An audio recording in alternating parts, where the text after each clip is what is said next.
elaborate on side pressure and the cup, okay? What is side pressure, okay? People talk about side pressure in arm wrestling. What side pressure is to me is its internal rotation, okay? It's this, okay, right? Going to the side, okay? That machine, if done incorrectly, okay, can train your side pressure. If you train it properly, you can train your press, okay? Side pressure is at the end of any strong arm wrestling movement, right? Even if you're using your bicep hooked in, you know, at the end of all this drive, you know, comes a little bit of internal rotation, and that's fine, and that's great, and that's a huge part of arm wrestling. It's when you do it, you know, unnecessarily and with poor form that things get really dangerous, okay? You always want to stay close to your arm when you're trying to pin, okay? You want to keep your hip generally in contact with the table for all inside pulling styles, okay?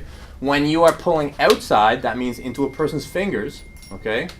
It's got a bicep root, okay? That means most of the drive is coming from your ability to hammer curl or something like that, and it doesn't really, like I can hammer curl the same way out here as I can here.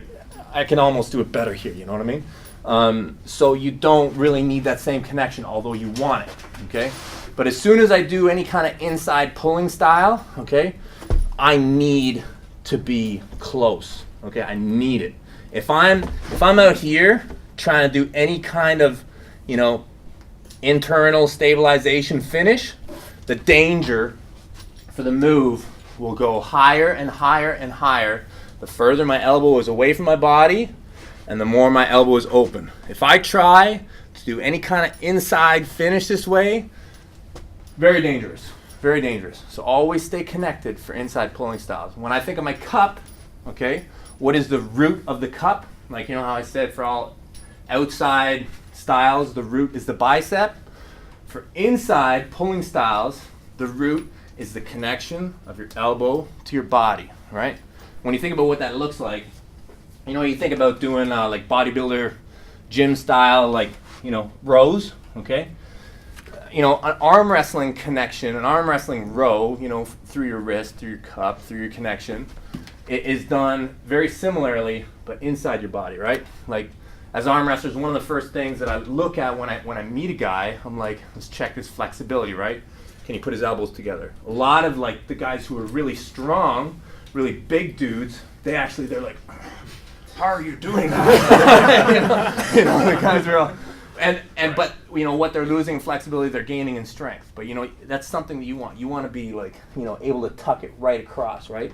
Because the more you can get tight, right, the more you're pulling to your center. What you can control out here, okay, you can control better here, you can control better here, and it's your body that you can control better than anything.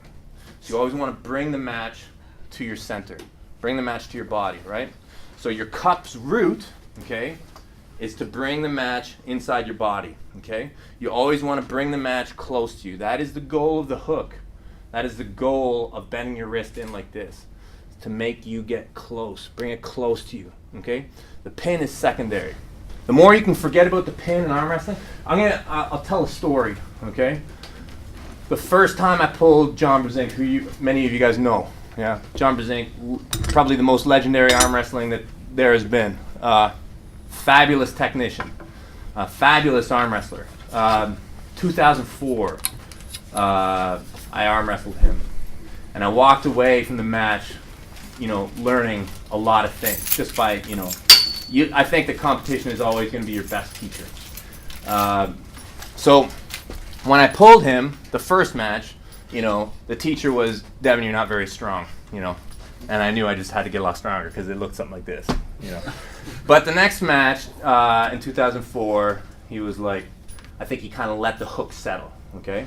So we went into the hook, and we had a good match on him. Some of you might have seen it. Good match. Lasted, you know, almost a minute.